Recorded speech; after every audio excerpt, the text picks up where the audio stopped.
Saudi আরবের রাজধানী রিয়াদের অন্যতম প্রসিদ্ধ স্থান হাইয়াল ওজারাত। এখানে সব রকমের বাংলাদেশি সবজিও পাওয়া যায়। এখানকার দেশীয় সবজির সমাহার দেখে প্রাণ জোড়ায় প্রবাসীদের। স্থানীয়রা ভিড় করেন এই বাজারে। সৌদি আরবের রাজধানী রিয়াদের হাইজাল ওজারাত স্থানটি বাংলাদেশিদের কাছে পরিচিত হারা নামে। এখানে কয়েক লাখ বাংলাদেশির বসবাস।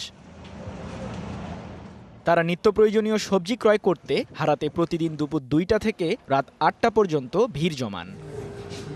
স্থানীয় কৃষি খামার থেকে সবজি সংগ্রহ করে হারা বাজারটি পরিচালনা করেন বাংলাদেশিরাই। দেশীয় বেগুন, আলু, বরবটি, ঝিঙা, টমেটো সহ সব ধরনের সবজি পাওয়া গেলেও দাম বেশি বলে জানান প্রবাসীরা।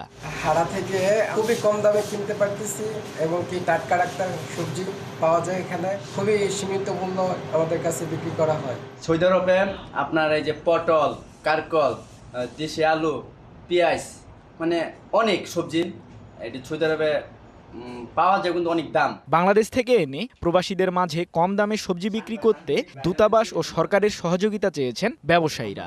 আমরা এগুলা মাদ্রা থেকে নিয়ে আসি, মানে বাংলাদেশি ভাই, ইন্ডিয়ান ভাইরা আমাদের দোকানে আসে। অনেক বাংলাদেশি ভাইরা, বেশিরভাগ বাংলাদেশিরা আসে। আমরা এখানে ওদের জন্য ডিসকাউন্ট রাখি। আমাদের সরকার যদি ব্যবসায়ীদের মাধ্যমে বাজারজাত করত, তাহলে সৌদি আরব থেকে বিপুল রেমিটেড বাংলাদেশে যেত। যথাযথ পদক্ষেপ নিয়ে সৌদি আরবে বাংলাদেশি সবজির সরবরাহের সুযোগ সৃষ্টি করতে পারলে সরকার লাভবান হবে বলে মনে করছেন প্রবাসীরা।